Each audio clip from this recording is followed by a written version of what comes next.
औज़ुबिल्लाहि मिनश्शैतानिर्रजीम बिस्मिल्लाहिर्रहमानिर्रहीम। अस्सलामु अलैकुम दोस्तों, मेरा नाम मोहम्मद शहज़ाद हसन है और मैं डॉक्टर ऑफ फार्मेसी कर रहा हूँ यूनिवर्सिटी ऑफ पेशावर में।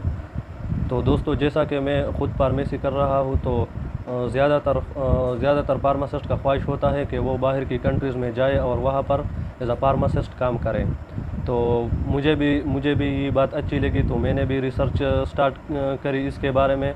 तो मैंने बहुत सी कंट्रीज़ के बारे में वीडियोस देखी कि कनाडा में फार्मासिस्ट की जॉब कैसी होती है, यूके में कैसी होती है, जर्मनी में कैसी होती है, यूनाइटेड स्टेट में कैसी होती है, अमेरिका में। तो बहुत सी रिसर्च के बाद मुझे ये अंदाज़ा हो गया कि फार्मासिस्ट की जॉब के लिए यूनाइटेड स्टेट ऑफ अमेरिका एक बेस्ट प्लेस है और वहाँ पर वो अपनी जॉब सही तरीके से कर सकता है।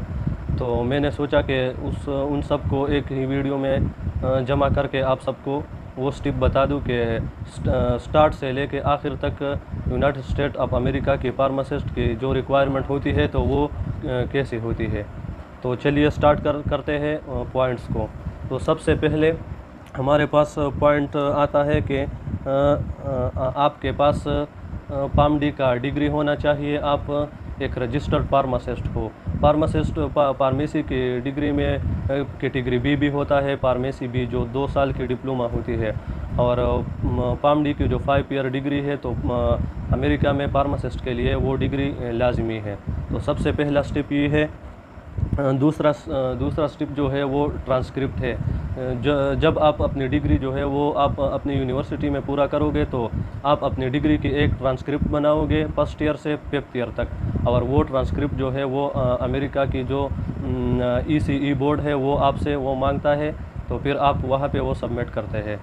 तो दूसरा स्टेप जो है वो ट्रांसक्रिप्ट है। तीसरा स्टेप जो है वो हमारे पास डॉक्यूमेंट्स जो है वो आपने ECE में सबमिट करना होता है। ECE जो है वो एक वेबसाइट है और इसका फुल फॉर्म है एजुकेशनल क्रेडेंशियल इवैल्यूएटर्स। तो जब आप अपने डॉक्यूमेंट्स इसमें अपलोड करते हैं तो तकरीबन 1 से लेकर 2 माह तक आपके लिए वीज़ा आता है अमेरिका से, और ये एक विज़िटिंग वीज़ा होता है। तो आप इस वीज़े के थ्रू अमेरिका जाते हैं। जब आप अमेरिका जाते हैं इस वीज़े के थ्रू, तो वहाँ पर अमेरिका में सबसे पहले जो एग्ज़ाम होता है वो उसका नाम है टोपल। तो टोपल का फुल फॉर्म है test of English as a foreign language. बहुत सी कंट्रीज़ जो है वो इंग्लिश की लैंग्वेज जो है वो बहुत सी और एग्ज़ाम लेते हैं उसके लिए, जैसा कि आईलेट्स हो गया, लैंग्वेज सर्ट हो गया। लेकिन अमेरिका जो है वो इंग्लिश के लिए टोपल एग्ज़ाम लेती है। तो आपने सबसे पहले टोपल एग्ज़ाम को क्लियर करना होगा। 2022 तक ऐसा होता था कि आपकी मर्ज़ी होती थी, अगर आप पहले टोपल को क्लियर करना चाहे और अगर आप पहले दूसरा जो एग्ज़ाम है FPGE, तो अगर आप उसको करना चाहे। लेकिन 2023 के रूल्स के मुताबिक अमेरिका ने टोपल को जो है वो सबसे पहले उसको क्लियर करना करार दिया है, और दूसरा जो है वो FPGEE है। FPGEE जो है वो दूसरा एग्ज़ाम है और इसका फुल फॉर्म है foreign pharmacy graduate equivalence exam. जब आप फार्मेसी फॉरेन कंट्रीज़ में करते हो अमेरिका के अलावा, तो अमेरिका जो है वो आपसे ये एग्ज़ाम लेता है। और ये एग्ज़ाम बेसिकली इसमें ये होता है कि आपने फार्मेसी जो है वो दूसरी कंट्रीज से की होती है। जैसा कि मैं पाकिस्तान से हूँ, तो जब मैं जाऊँ अमेरिका में तो मैंने जो अपना PharmD का जो स्टडी है वो सब कुछ फार्मेसी पाकिस्तान के फार्मेसी के सलेबस के मुताबिक पढ़ी होगी। तो अमेरिका जो है वो अपनी सलेबस स्टूडेंट्स को पढ़ाती है। तो वो उसने ये एग्ज़ाम इसलिए कंडक्ट किया है कि उसको पता चले कि अगर कोई बंदा इस एग्ज़ाम को पास करता है तो वो हमारी कंट्रीज़ में एज अ फार्मासिस्ट जॉब कर सकता है। तो दूसरा एग्ज़ाम जो है वो ये है अमेरिका में। उसके बाद जो है आप जब FPGE एग्ज़ाम को क्लियर करते हो तो उसके बाद आप अमेरिका में इंटर्नशिप करते हो। डिफरेंट फार्मेसीज़ में आप रिटेल में जाते हो, हॉस्पिटल फार्मेसी, क्लिनिकल फार्मेसी, उन सब में आप इंटर्नशिप करते हो। और मिनिमम आवर जो है इंटर्नशिप की तो वो 1500 आवर है। आपने 1500 आवर जो है वो कंप्लीट करने होते हैं। जब आप इंटर्नशिप कर लो तो उसके बाद नेप्लेक्स एक एग्ज़ाम आता है। ये सबसे मुश्किल एग्ज़ाम है और इसका फुल फॉर्म है north American pharmacy licensing exam. ये एग्ज़ाम जो है ये बेसिकली ये क्लिनिकली बेस एग्ज़ाम होता है।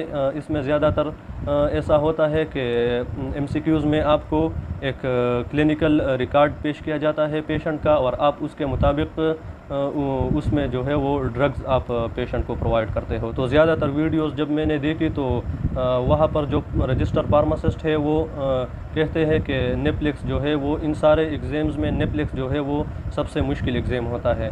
तो जब आप नेप्लिक्स एग्ज़ाम क्लियर करते हो उसके बाद लास्ट में एक एग्ज़ाम आता है, उसका नाम है MPJE। इसका फुल फॉर्म है multi state pharmacy juris prudence examination. तो ये बेसिकली ये एग्ज़ाम जो है ये ला की एग्ज़ाम होती है, अमेरिकन ला की। तो जब आप इस एग्ज़ाम को क्लियर करते हो तो उसके बाद आप एक रजिस्टर फार्मासिस्ट अमेरिका में बनते हो, और आप जो है डिफरेंट फार्मेसीज़ या डिफरेंट वेबसाइट जो होती है फार्मासिस्ट के लिए, आप उस पर अपना ये सारा रिकॉर्ड, ये जो टोफिल एग्ज़ाम, FPGE, नेप्लिक्स, MPJE, इसकी जो रिज़ल्ट होती है आप उस पर अपलोड करते हो, और उसके बेस पे आपको वहाँ पे जॉब मिलती है। तो ये सारी इंफॉर्मेशन थी अमेरिकन फार्मासिस्ट के लिए। अगर आप एज अ फॉरेन स्टूडेंट हो और जाना चाहते हो अमेरिका में, तो आपको ये सब कुछ करना पड़ेगा। तो जब आप ये सारी एग्ज़ाम्स क्लियर करते हो तो वहाँ पर अमेरिका में आप एक रजिस्टर फार्मासिस्ट बनते हो। और सबसे ज़्यादा क्वेश्चन जो लोग करते हैं वीडियोज़ में, तो वो सैलरी के बारे में करते हैं कि अमेरिका में एक फार्मासिस्ट की सैलरी कितनी होगी। तो माशाल्लाह से सारी दुनिया के मुकाबले में सबसे ज़्यादा सैलरी जो है वो अमेरिका में प्रोवाइड की जाती है फार्मासिस्ट के लिए। और अगर आप वहाँ पर एज अ फार्मासिस्ट काम करते हो तो पर एनम आप 6 फिगर में आपकी सैलरी होती है। तो माशाल्लाह से ये बहुत ज़्यादा है। तो बस ये था सैलरी के बारे में। तो अब हम अपनी वीडियो को ख़त्म करते हैं। तो बस ये कुछ इन्फॉर्मेशन थी जो आप लोगों के साथ मैंने शेयर की। तो बस अपनी दुआओं में याद रखें। अल्लाह हाफिज़।